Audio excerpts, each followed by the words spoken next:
Hashtag Pala Award Live Awarding! Yes, mga ka-followers, live na live po nating makasama ang mga kinatawan ng 10th Model Mom 2025 Philippines Achievers Awards. Sa pangunguna ni Mr. Richard Hinyola, kasama sina Mr. Nino Andrew Apatayo at Mr. EJ Calukad.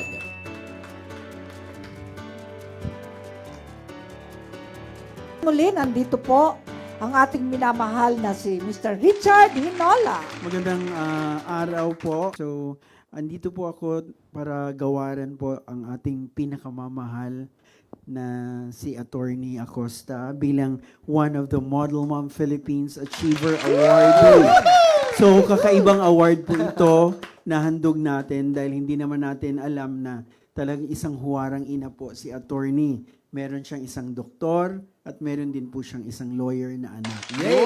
So, kakaiba po itong award kasi marami naman po na siyang award at marami na rin pong pagkakakilala para sa kanya. So, igagawad ko na po ang award na Model Mom.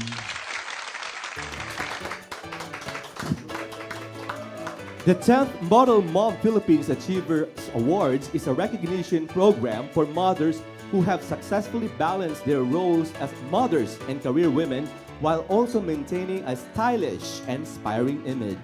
This is to celebrate the achievements of these inspiring individuals who have demonstrated excellence in both their personal and professional lives. The Model Mom Philippines Award specifically recognizes mothers who exemplify a balance between their roles and maintain a stylish and inspiring presence. Maraming salamat po, Mr. Richard Hinola, kasama sina Nino Andrew Abatayo at EJ Calukad. Muli, congratulations po, Chief!